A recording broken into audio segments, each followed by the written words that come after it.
Welcome to the Wealthy Speaker Podcast.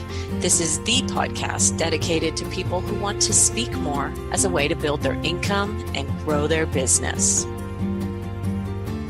Hey, welcome everyone to the Wealthy Speaker Podcast. I'm your host, Jane Atkinson.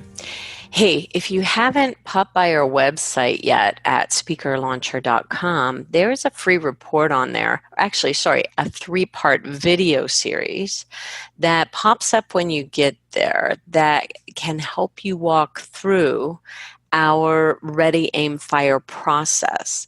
It's great for launching your business or also reinventing a speaking business. So I hope you will head on over there and check it out. You'll see it pop up when you go on to speakerlauncher.com.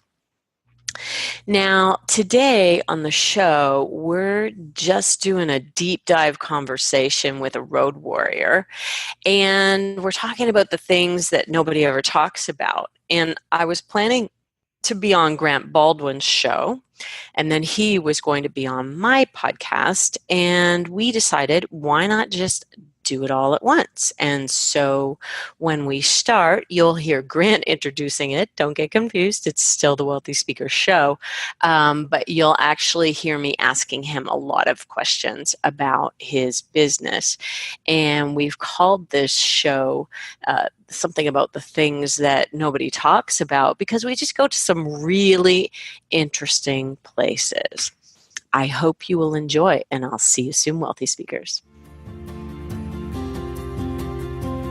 Hey, what's up, friends? Grant here today, joined by my friend, Miss Jane Atkinson. And we've been discussing, all right, I want to interview her. She wants to chat with me. And so we may just do a little fireside chat here. I don't have a fireplace at the moment here, at least in my office. I do. You want me to turn mine on? It's actually pretty warm here, but I could turn it on just in case. You're up in Toronto. Is it still cold there?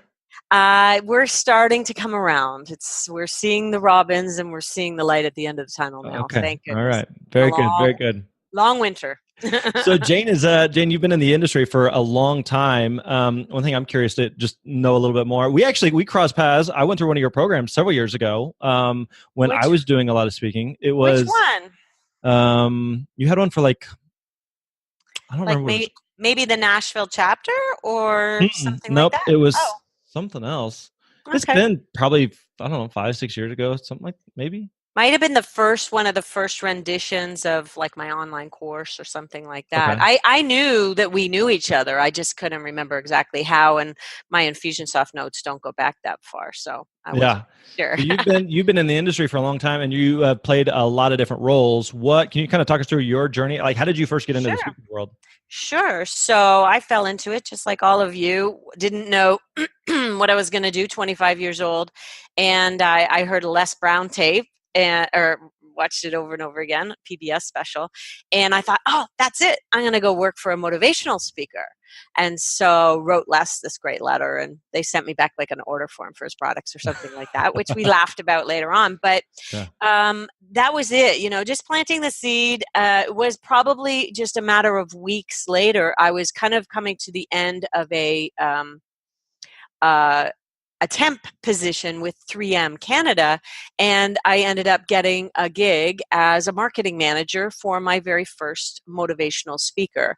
And so that was the first 15 years of my career, was as an agent, someone who was behind the scenes selling the speaker. Mm-hmm. And for I went out to Vancouver, represented Peter Legg after that, got recruited down to Dallas to work with Vince Pacenti, and he gave me the luxury of working under the roof of a speakers bureau as well, because his wife owned a bureau.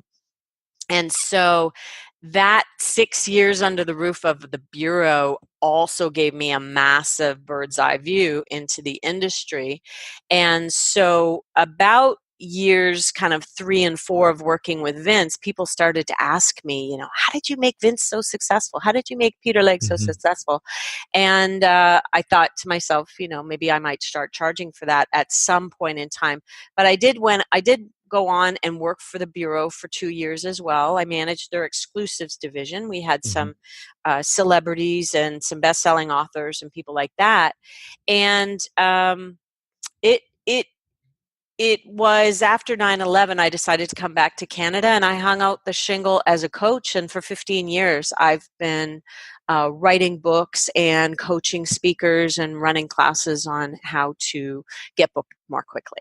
I like it. One of the things I'm curious about is I get this question a lot, and I'm sure you do as well, and especially since you have a lot more experience on that side of it. But when people come and say, Grant, how do I find a bureau or how do I find an agent? And I've got my answer. I'm Yeah. curious what Oh, you I'd say. love to hear your answer because my answer is that's one of the most difficult finds in the industry. And I actually did a podcast just on how to find an agent. Um, it's a marriage, that Yeah. relationship between myself and Peter, or myself and Vince and Betska, who was my first speaker. It's so it's such a hard thing to find, and I've seen a lot of people try it and not successfully hire. People want to throw money at the problem, and the Yeah. problem is that they can't sell themselves, or they don't have the time to sell themselves. Those are kind of two different problems.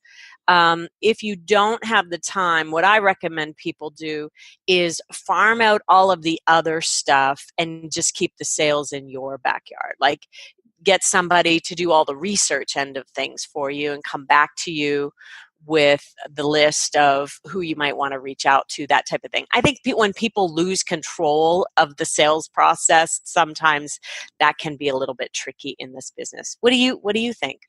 I like to shoot people down on this.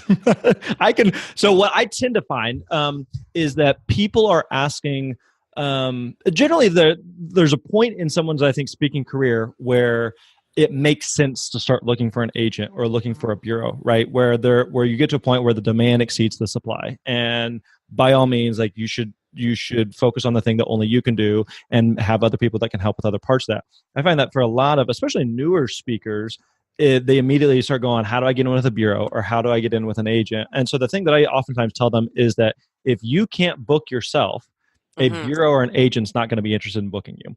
And so I think, and I get it. Like whenever I got started as a speaker, you don't know what you don't know.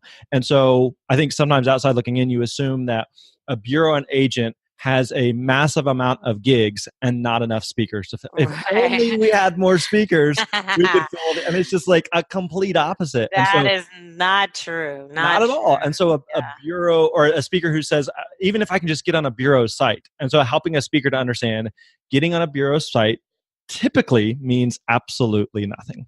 And You it's a know, nice little feather in the cap and it feels good, but it rarely, if ever, translates to any business. And you you are one know, of hundreds, we if do not thousands of speakers on a bureau site. we do tell the same thing. I will say go and launch your business first. Yeah. Definitely an agent or a bureau is not going to launch you. You need to really be off the ground first. Why don't we do, for the purpose of my listeners, share with me your journey of how you came to be where you are today? Yeah, so I my career actually started as a youth pastor. So I got to do a lot of speaking in that space. Was speaking to a lot of students. Really enjoyed it. Parts of it I liked, parts of it I didn't like. And I met a couple guys who are full time speakers. Actually, to take a step back in college, I worked for a guy who was a full time speaker, and so got to see a little bit of that back end side of helping him with logistics and travel and invoices and contracts and just all of that just goes into that side of it. Mhm. And so then I was doing some speaking as a youth pastor, really liked it, wanted to do more of it, met a couple full-time speakers. And I think like a lot of speakers didn't necessarily realize like this is a thing or this is It's a this thing. is a business. Totally. Absolutely. Right. Go figure. And so I started understanding and learning and understanding kind of how that world worked in terms of just marketing yourself as a speaker and not looking for a bureau, not looking for an agent, and just understanding, okay, how do I actually go out and find business and not be dependent on someone else? And so we did that. I was a full time speaker for about 8-9 years or so, and still do a few speaking gigs here and there. What Not nearly as topic much. did you mostly speak on, Grant? I did a lot primarily, especially early on with students, a lot with high school, a lot with college students. Hmm. And then recently I've done a lot more with corporations and entrepreneurs. I did a big pharmaceutical group a couple weeks ago. And what topic? So with students, there's a lot more motivation. And so a lot of motivation, a lot of helping students think through career choices and think through what they wanted to do, beyond high school, beyond college. So that's a big thing I did for several years. And then with a lot of the corporate audiences I speak to now, it's more along the lines of like work-life balance. And so we do a talk called "Who You Are is More Important Than What You Do," and so that's one that we've done a lot of lately. And so I was probably in kind of a similar spot to you almost, where I was speaking. My busiest year I did about 70 gigs, and I really, really liked it.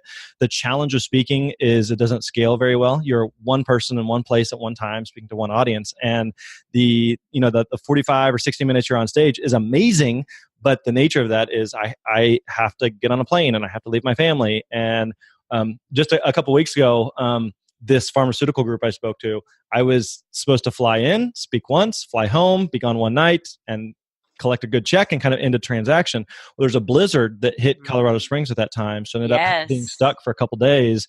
So I spoke one time for an hour, but I ended up being there for 3 nights, and you're just trapped, and there's nothing you can do. And it's just as speakers understand that, like, that's the glamorous side of the job that nobody sees. You're trapped in a hotel in a blizzard, and there's nothing you can do about it, and you can't get home. And so I got to that point where it's just like, okay, I don't necessarily want to be doing more gigs, and I felt like I was on the upper limit of what I wanted to charge in that market and in that space. And at the time, just had a lot of people who were asking, like, hey, I want to do this, I want to be a speaker. And some who would say, I want to do 70, 100 gigs a year. And some who would say, I have a good thing going, but I would love to do 5 or 10. And I just have no idea. How do you find those 5 or 10? Who do you speak to? Who do you speak about? How much do you charge? Like, how does this world work? And I really like it. Is the whole world is a bit of a mystery. It is. Most of our friends and family don't really understand it, right? Yep. They're really all secretly hoping we'll go get a real job someday. Mom, no, actually, I get paid really well to do this. I'm Mom. joking. Okay. I'm joking. My husband gets it. He's like, okay, Totally. you go, girl. Right. Like I'm hoping he'll be able to retire before me, and then we can really be mobile. Yep. That would be the coolest. But you're so right. You have a finite amount of inventory on your calendar. Yeah. And so I see why you might have decided to branch off into this other world, because now you can do more from your desk, you can do more at home, you can bring people to you, you can do all kinds of fun things. Yeah. And I think that's one of the unique things about the speaking industry in general is there's no right or wrong way to do it. You and I have been around for a long time, and we know a lot of speakers who do it vastly different ways, and they both work. So some speakers who only speak a couple of times a year, and maybe they sell some type of online training program or coaching or high-end consulting, and some that do, I'm thinking of a Canadian friend, Scott Stratton, who only does keynotes, and I don't want to coach, I don't want to consult, I don't want to do workshops. All I want to do is keynotes. And they both work. Like, that's fine, So there's not necessarily a one size fits all. I personally I really like doing like 60 minutes. I'm really good in that setting. But doing like a 3-day workshop for 20 people, that just sounds miserable to me. No. But there's people that love that. They don't want to do a big keynote. They would much rather work with a smaller group for a longer period of time. And again, both are acceptable. Both work. So it's not necessarily like you have to do it a certain way in order for it to work or make sense or fit within the industry. Right. What were some of your early, so you went to work for the speaker on the back end and probably learned a lot from that speaker, just as I did from my first speaker, Bets K. Burr. And back then we were doing Tom Winninger's Book It tapes, Book It 1 and Book It 1 and Book It 2. Tapes. And tapes, I know, like an audio series where you folded out the thing. So frightening. Anyway, I really learned the business from her and how it's just such a numbers game. It is. How did you, was that kind of a big part of your learning with that first speaker that you went to work for? So the speaker that I worked with, I think one of the biggest takeaways I had from him was how much of a relationship business this was. So he had been speaking for, I don't know, probably 15, 20 years or something. And a high percentage of his business was repeat, was referral, was word of mouth.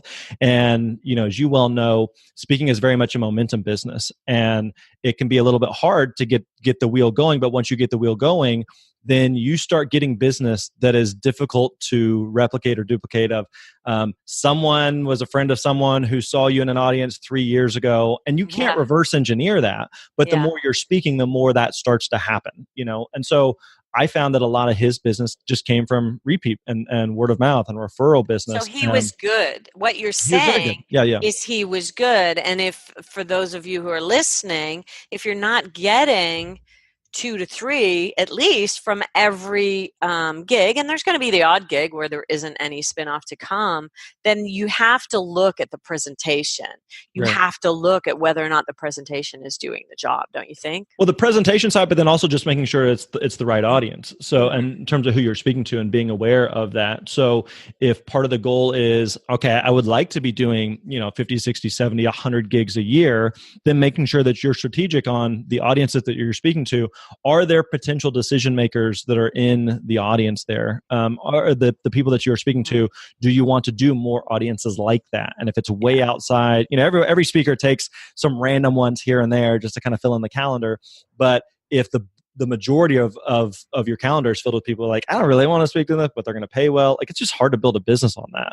Yeah. But making sure that you're strategic about who you're speaking to, and also just in terms of how you're speaking, I have found that there's a lot of audiences that just there's like a disconnect that they think you're just a random.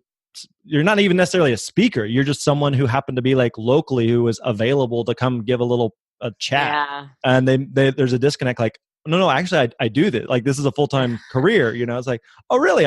Okay, yeah, I can see how you. So you could come to our company and do this, or you could come to our event or organization or whatever and do this. And so helping an audience to connect the dots so that they get there in their mind of like, oh, that'd be amazing if he or she could come do this for our audience or for our Mm-hmm. event or conference or group or whatever it may be.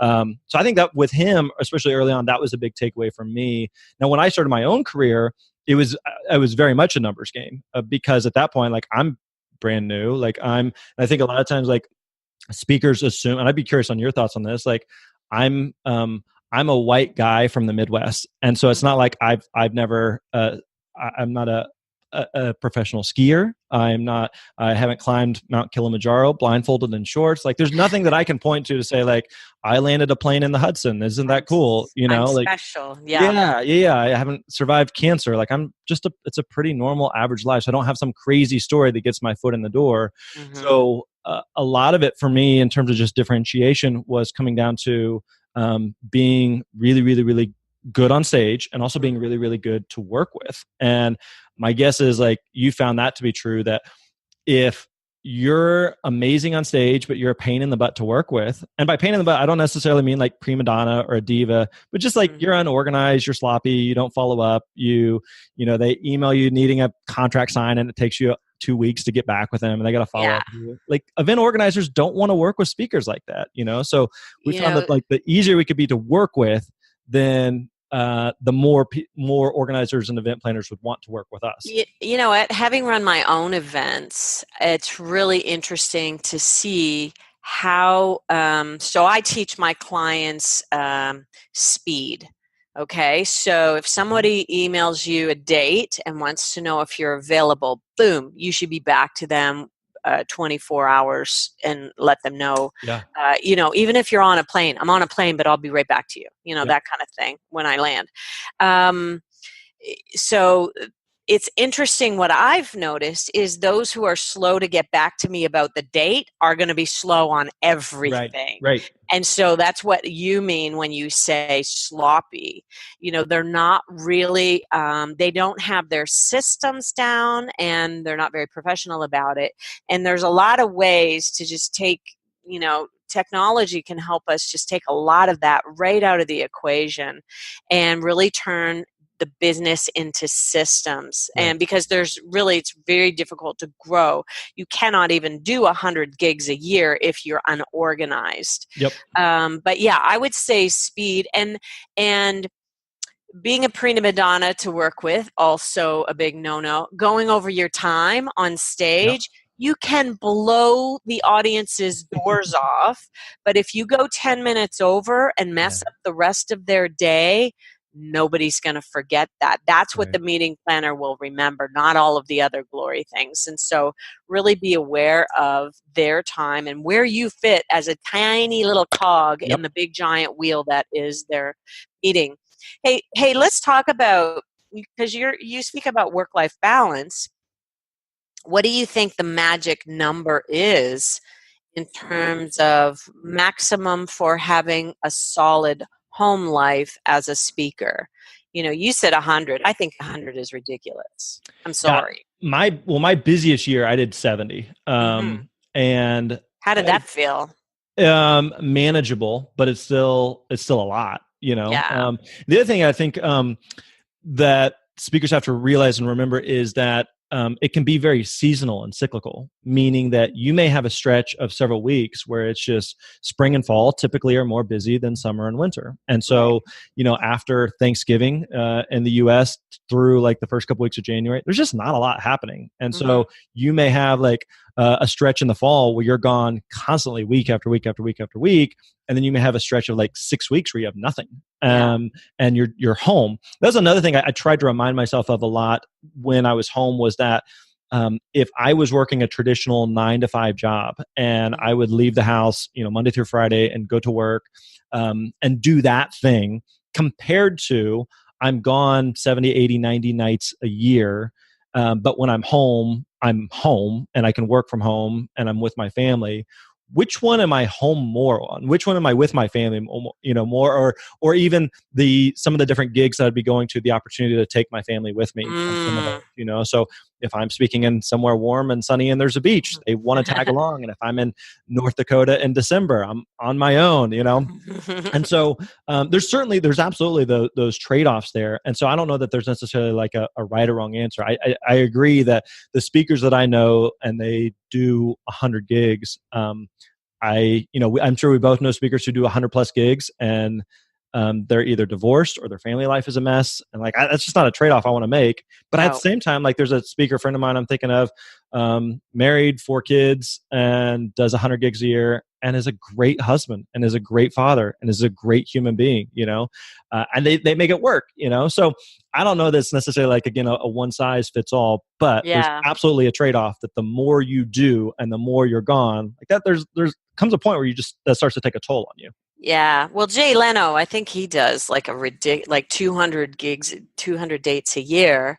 And I'm thinking, he and Mavis are apart more than they are together for Right. sure. Because in order to do 200 dates, you're probably gone 300 days a year. You Yeah. have to factor in getting there and getting back. And so I just think that that's crazy. Well, it also kind of depends on like your season of life. So you mentioned like Yeah. if you have young kids, or if your kids are in Yes. like involved in a lot of activities, and you know that I'm going to book an event that happens 9 months from now, and there's a chance that there's going to be a recital or a play or a game that's going to fall on that date that is not even booked right now that I can't do anything about when that time comes. So Yeah. that's going to happen. You're going to miss things. Yeah. Who Versus was like it? I don't know if it was Carrie Lawrence who said she went out into her calendar on all of the big parts, tried to get as much information in yeah, advance and just block those dates. And yeah, when you block a date for your family, I think there should be no blinking an eye if a gig comes. yeah. But sorry. It's a hard no. My Yeah. youngest daughter was born December 21st, which was great because nobody's booking events Yay! December 21st. That's perfect. And so it worked out really, really well. But it is like it can be a trade-off at times. But I think you're exactly right that you have to, as a speaker, you and your spouse or significant other or kids or whatever have to just draw a line in the sand and say these are like the non-negotiables, right? Yeah. These are the things that, so like birthdays were a no-brainer for me of just like I'm sorry, that's my such and such daughter's birthday and I'm not going to miss it. Like it just doesn't Yeah. work. But we can look at other dates or whatever Now, it may be. maybe if you're in the first year and you're really trying to make the business work, or maybe I talk about that it takes about 3 years to make it Mhm. work. When did you hit traction? You might make exceptions in those first 3 years that you Yep. might not make in year 10. We Yep. understand that. It took me it was about 18 months to go from 0 gigs to being able to do it full time. Now, do it full time at that time meant like replacing like a $30,000 salary. So it wasn't like I Right. needed, that's another part of just like As a staying youth alive. pastor, that was Yeah. not. So like there are speakers or people who are interested in speaking that say, I have a solid 6-figure salary and I want to Yeah. replace it. It's like you can, it's going to take a minute. It's Yeah. like, that's not I quit my job on Friday and Monday I have a full calendar. Like it just doesn't work like that because there's typically Mhm. a longer sales cycle, and it just, again, like we were talking about, takes some momentum and takes some time to build that up. But yeah, I'm with you. I find that most speakers, it takes them anywhere from 2 to 3 years. Again, depending on how much they're trying to replace, how much flexibility they have with a job. We have a speaker that we work with who actually texted me on Monday at the time of this recording and said, "Hey, man, we've been talking about it for a while, and I finally quit my job." Well, he had a job where he went from um, he was working a typical 40-hour week and then cut it down to part-time. And then they liked him so much that they were like, "You travel and speak as much as you want." He was doing like Nice. 45 gigs a year. They were paying him for 10 hours a week. And finally he's just like, this is silly to keep doing this job thing Yeah. that I feel like they're paying me way more than for what I'm actually delivering. And I just want to do the speaking thing. And so for him, it's never like again, I'm just leaving on Friday and then Monday it all is going to magically work out. For most speakers, it is a gradual transition of I really like going part-time that with my job or whatever it strategy. is.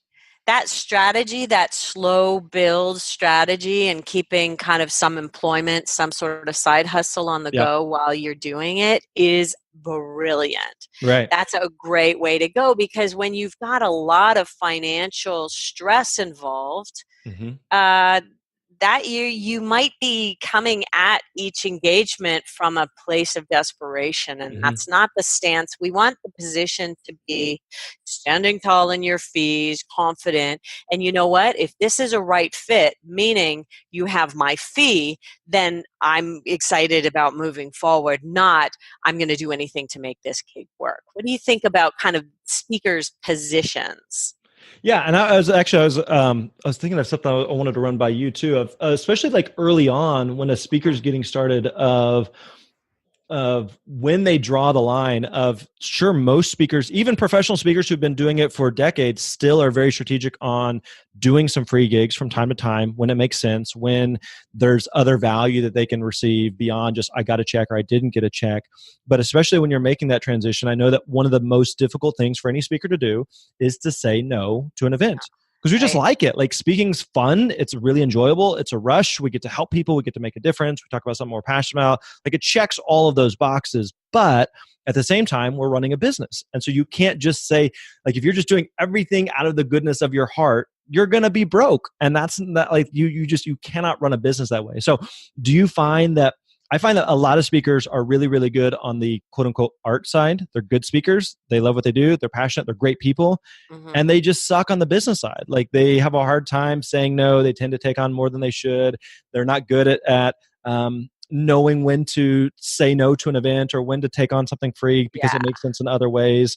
Yeah. What advice do you give to those speakers? Well, I think that you build confidence as you go. And sometimes, I mean, that's what keeps me employed is that I am able to give people the confidence that there will be more business after this business.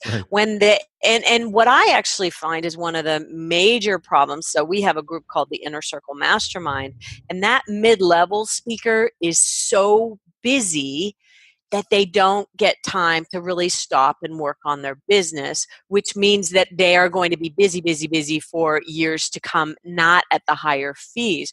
What Yeah. we want to do is reduce the number of gigs and raise the fees Right. so that you're working less but earning more. And it really is kind of this, and this is a good segue for us to talk about running a business that's fear based. First of all, it is a business. Yep. Yep. That is for sure. But one of my philosophies, and I believe it was Peter Legg, who's a multimillionaire, told me this, that decisions based in fear are typically wrong. And when you don't take a gig, or when you don't want to say no to taking a gig that you really shouldn't be taking, it's often based on fear that there won't be another one. Yeah. Like all actors are fearful that this will be their last job, always, Sure. right? And so I think that not running your business on fear based and really looking out and taking that time to really strategize where you're going and making sure that you have the confidence to know the value that you're bringing to the table, to be able to stand tall in your fees and be able to say no when Mhm. it's not a good fit or they're not offering you up your full fee. That is the goal. And that is when you're actually running your business like a business. Totally. Absolutely. And recognizing that, again, go back to like the seasons part or the cyclicalness of it, that there are going to be times where you may go a week and get 3 or 4 bookings that just come out of nowhere, and your outbound stuff or inbound stuff is really clicking, and you're just landing gigs left and right. And then you may go a month without talking to anybody, and it's like, this is it. That was the last gig. That's when the fear creeps in. Right. And that is the point when we have a wealthy speaker meditation that whenever somebody's going through that, I'm like 30 days of the meditation, 10 minutes a day every morning. And, it really helps you get I actually believe, tell me if this is true for you, that a huge part of any entrepreneur's journey is the mindset piece. 100%. I say that all the time. And I've shared this little quick story a couple times before, but I remember a couple years ago, I was at an entrepreneur's breakfast here in Nashville, and it wasn't necessarily speakers, but just all types of entrepreneurs. And I met a guy there who had been kind of building up a side hustle, and he had just quit his job. This was his first week of going all in on his entrepreneurial endeavor.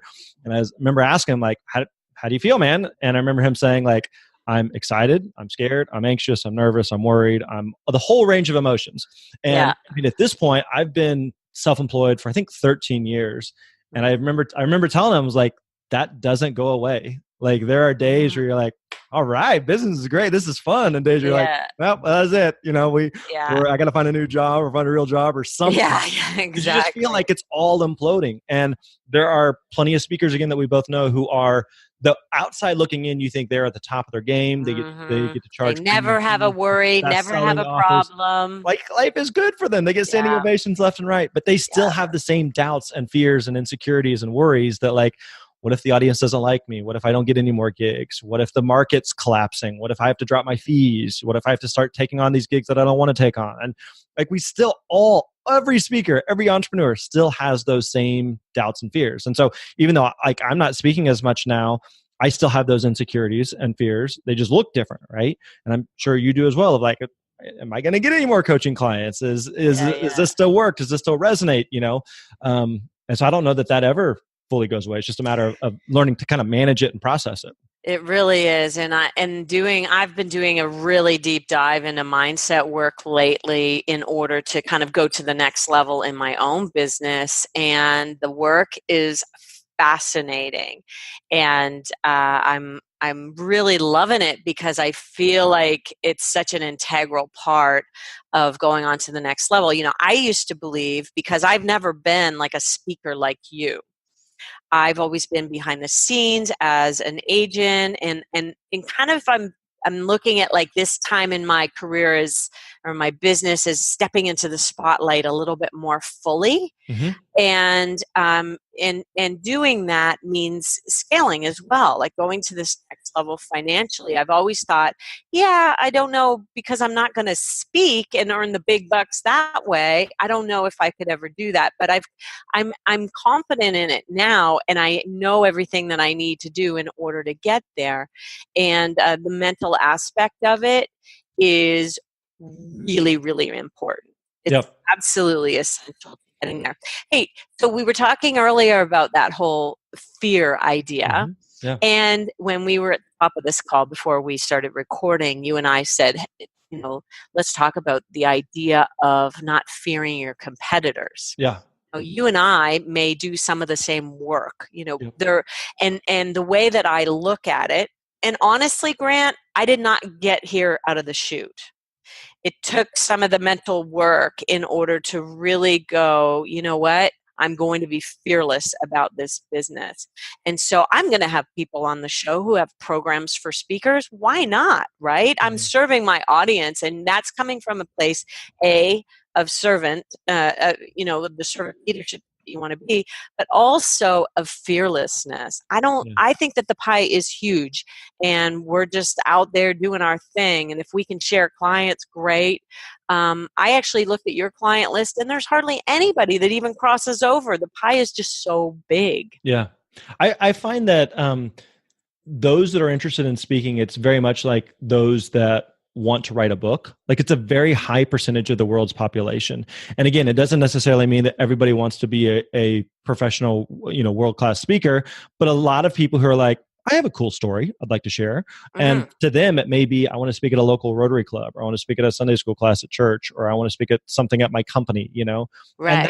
that's what they're looking for. And that checks the box for them. But to your point, yeah, I think um, the speaking industry is a very large industry, and there's a lot of us. Technically, you and I on paper are competitors, and so people may be like, wait, why are they on each other's show? But I know that there are people that are going to resonate with you that aren't going to resonate with me, and vice Yeah. versa. And there's going to be people that resonate with our competitors that aren't going to resonate with either of us, and that's Yeah. fine. Yeah. And I think the other thing is, like we kind of touched on, is that the way everybody teaches it, or the model that we would teach. You and I teach more on, I guess you could call it like a traditional speaking of, I want to get booked as a keynote presenter or a workshop, and I Hmm. want to get paid for that.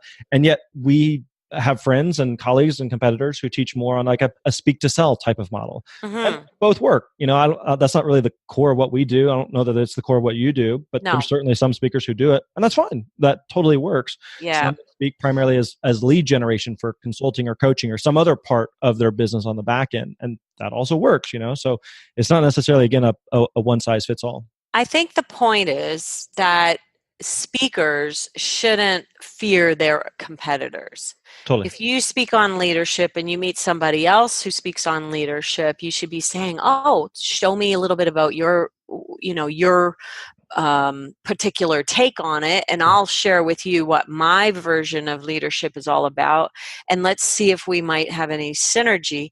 And I have that. To me, somebody asked me earlier today, should I join NSA, the National Speakers Association? And here in Canada, we have CAPS, which is the Hmm. Canadian version of that.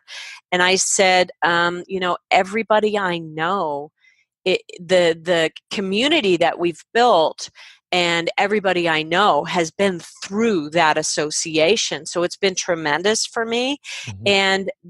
And when you meet other people and start to understand what their business model is and what yours is and how you might be able to help each other, I know a lot of people who are sharing a lot of leads.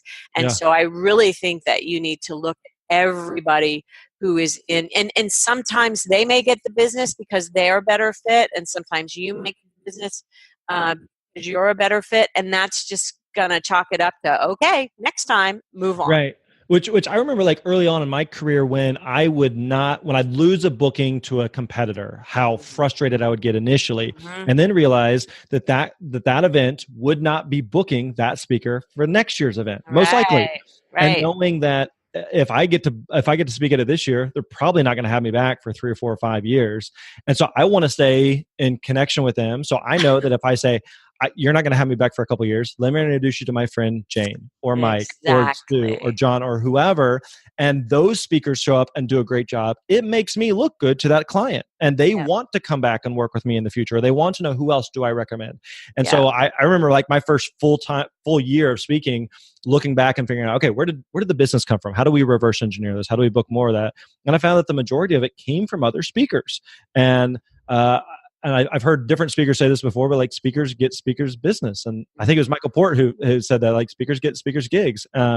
And so being able to connect with other speakers, knowing that not one speaker can speak 365 days a year, like, it just doesn't that's work like right. that. That's So right.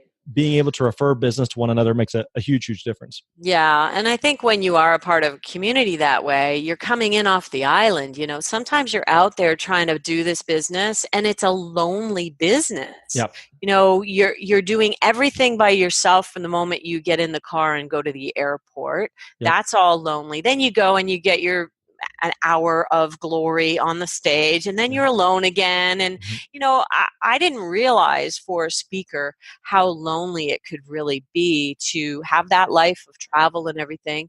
And so you definitely need to come in off the island and be a part of a group or the National Speakers Association or whatever it might be, in order to commune with others who understand your plight. because How's that?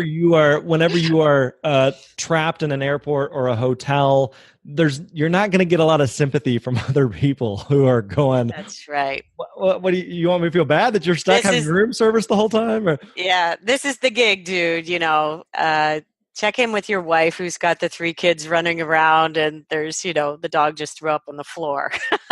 she's not going to give you any sympathy at all. That's the big equalizer, right? You go, you have your moment of glory and the standing ovation and everything, and then you hop in the car and you go home, and it's like, here, change this kid's diaper. I Right. gotta go. Welcome back to real life. Yeah, whack 'em back to reality. That's the great stabilizer, right? Let me ask you this. What do you think is the difference between speakers that make it and speakers that don't? That is such a good question. So, one of the things that I might attribute it to is focus. Mm-hmm. And we could even go drill down deeper on that and talk about picking a lane. Yeah. I think that when you become known for one thing, it's very, very helpful to your cause. Maybe it's not essential, but it's very, very helpful to your cause. Let me give an example. I saw Mel Robbins speak at the Washington Convention, maybe, I don't know, 5 years ago or something like that. And she was a good speaker, but nothing that she said was especially memorable. But then she came up with her idea about the 5-second rule. Yep. The idea behind, if you wanted to do something, come back in your head, 5, 4, 3, 2, 1, and then go do it. And it was all about getting off the mark, taking action, getting over your fears, just going and doing something. And because she formulated that idea, everything changed for her. And had she been talking about the 5-second rule when I would have seen her speak the first time, I would have remembered that. Yeah. 100%. It's a sticky idea. It's a good idea. And now she's building a massive platform on that, has gone on to do some really amazing things with Audible, and now has her own TV show, all because of that one idea. I'm not saying you have to have an idea that's that brilliant, because they come along once in a while. But I will say that becoming known for one thing is really, really helpful. So it seems like in that particular case, she found something that worked, that resonated with audiences, and really doubling down on that. And it's difficult because some of that's just kind of like live in the field feedback. Because like when you're working on a talk or an idea, one of the things I tell our speakers is like, it's an educated guess until you get in front of an audience. Yes. I think this is funny. I think this will resonate. I think this makes sense, but I don't really know. And then you get up and you're in front of an audience. You're like, that worked, or that did not work like I thought. Yeah. Or it could work, but I need to tweak a couple of things here in order for it to resonate. And so, but once you're presenting something and you're like, wow, every time I speak, like this one thing I talk about really connects with an audience and it really resonates. And so just being self-aware on that and seeing what resonates and what event planners are looking for, what's resonating and clicking with an audience, and then leaning into that and doubling down on that and paying attention to that makes a big difference. And even just a focus in general of not trying to the old joke of, who do you speak to? Well, who do you want me to speak to, or what do you want me to speak about? I speak to humans. Like you just can't do that. The best speakers that you've worked with, like I speak on a very specific topic to a very specific audience, and that's what I do. Yeah, it's hard to boil the ocean, my friend Jen says. Do you listen to Frank Kern's podcast?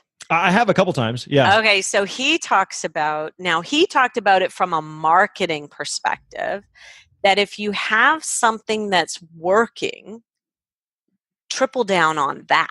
Yeah. And so it kind of applies to speaking as well. If you've had 3 or 4 audiences in a row that really dig this, why are you developing something new?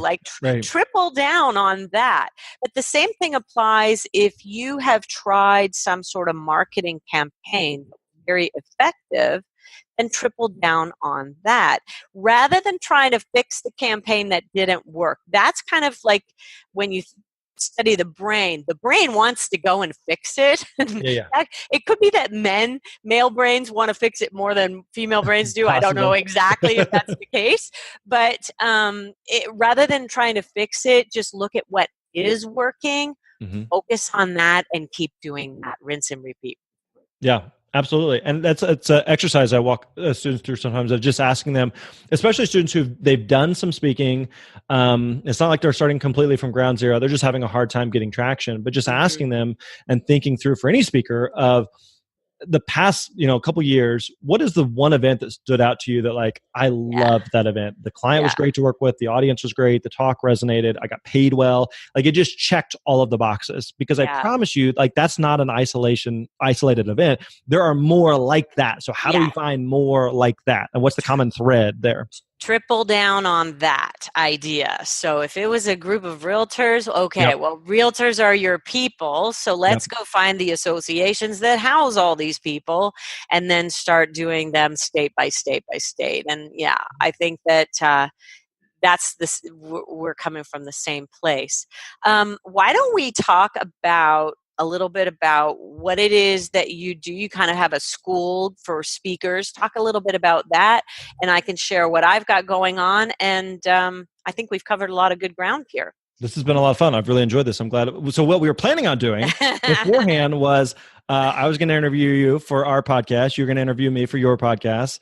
Yeah, And then we were kicking around like, what if we just do do one and both. just kill two birds with one stone? So this worked out really well. We may have to do a part 2 of this at some point. So yeah, so we the site that we run is called the Speaker Lab, where we teach speakers how to find and book speaking gigs. And so we have a couple different training programs and a couple different opportunities there. Our core product is called Booked and Paid to Speak, which walks through our system on how do you find and book speaking gigs. And so if people want to learn more about that, they can check out freespeakerworkshop.com. Freespeakerworkshop.com is the best place to go just to kind of get some information on that. But the podcast, your podcast, our podcast, there are plenty of good episodes between both of us that people can soak up as well. And share the name of your podcast. I know your listeners are listening to it now, but let's make sure they get it. Yeah, just the same name, the Speaker Lab podcast. The Speaker Lab podcast. Speaker Lab podcast. Okay, Yep. And my podcast is called the Wealthy Speaker Podcast, and we do programs. We have 3 buckets of speakers here: emerging speakers, where we have courses for them to help them get started. It's called Accelerate. And then we also have, for intermediate speakers, we have an Inner Circle Mastermind program for people who want to scale. Mm-hmm. And then I do a lot of private coaching with people who have been around a while and are looking to reinvent or reignite their careers. And the place to start with me is the Wealthy Speaker 2.0. That is the book that we have on the topic of getting paid to speak. Which I've got that book somewhere. I'm looking here. I see it over there. I don't know if I can reach it. I'm going to try to reach it here. People can't see this. You and I are on video, but no one else can see this. But here, I've got it.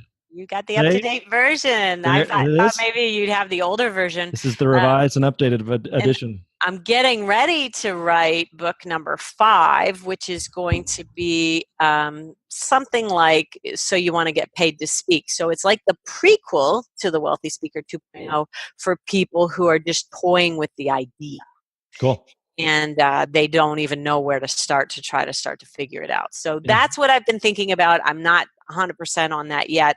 But, and as I'm writing that book, what's really funny this time around, I'll be thinking about a course that goes along with it, because that's what we do, right? We take our content and then we turn it into lots of other things. So we've got lots of courses and mini courses and things like that coming down the pike over here at speakerlauncher.com. Awesome. Jane, this was so much fun. So fun. All right, so make sure everyone check out the Speaker Lab, check out the Wealthy Speaker. Speaker Launcher or the Wealthy Speaker? Speakerlauncher.com is the best place to start. Thank you, Grant. Speakerlauncher.com and the speakerlab.com. Check them both out. There's plenty of great resources to go around. And thank you for your time on our show today. And for those of you who are listening over at iTunes, please make sure you subscribe and leave us a rating and a review. We would most appreciate that, so more and more people can learn about the Wealthy Speaker Podcast. Absolutely. Yep. This was fun. Thanks, Jane. All right. Thank you. Thanks for listening to the Wealthy Speaker Show. Please visit speakerlauncher.com for your free Wealthy Speaker audit, and visit speakerlauncher.com/podcast for show notes and many more resources to help you catapult your speaking business. See you soon, wealthy speakers.